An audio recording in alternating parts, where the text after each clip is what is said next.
আসসালামু আলাইকুম। দেশ এবং দেশের বাইরে থেকে যারা আমাদের ফেসবুক পেজ, ইউটিউব চ্যানেল কৃষি খামার 24 দেখছেন, সবাইকে অসংখ্য ধন্যবাদ জানিয়ে শুরু করছি আজকের নতুন ভিডিও। আশা করছি আপনারা ভালো আছেন, আর আপনাদের ভালো থাকাই আমাদের একান্ত কাম্য। কৃষি ও খামারির সাফল্যতার পিছনের গল্প তুলে ধরাই আমাদের মূল উদ্দেশ্য। আমরা এই মুহূর্তে যে ফার্মে অবস্থান করেছি সেটি হচ্ছে সিরাজগঞ্জ জেলা উল্লাপাড়া ফলিয়া মধ্যপাড়া গ্রামে শুভ অ্যাগ্রো ফার্ম। শুভ অ্যাগ্রো ফার্ম একটি টার্কির খামার। সকল মুরগির চেয়ে টার্কি মুরগিটা একটু ভিন্ন। এটি তুর্কি জাতের একটি মুরগি। তুর্কিতে একে পাখি বলা হয়, বাংলাদেশে যাকে বলা হয় টার্কি মুরগি। টার্কি মুরগি লালন পালন ও বিষয়ে সার্বিক বিষয়ে আপনাদেরকে বলবো। অন্যান্য মুরগির চেয়ে টার্কি মুরগি লালন পালন একটু ভিন্নভাবে করতে হয়। এগুলো জিরো বাচ্চাকে ব্যাপক হারে তাপ দিতে হয়। সেটা হচ্ছে আপনার শীতের দিন হলে প্রায় 1 মাস থেকে 1.5 মাস পর্যন্ত তাপে রাখতে হয়, হিটে রাখতে হয়। যেখানে অন্যান্য মুরগি 5 দিন, 3 দিন, 7 দিন দিলেই হয়, টার্কির ক্ষেত্রে সেটা হয় না। কারণ টার্কি নিচ থেকে কখনো তাপ উৎপাদন হয় না এদের শরীর থেকে।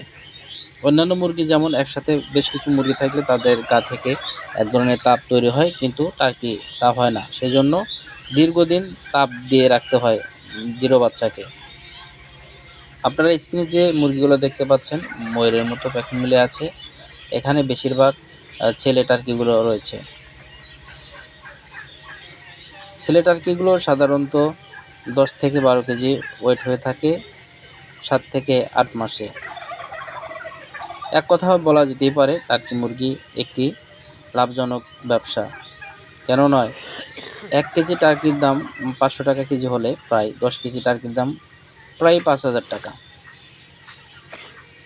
যা অন্যান্য মুরগি কোনোভাবেই 6 থেকে 7 মাসে এরকম ওয়েটে আনা সম্ভব হয় না।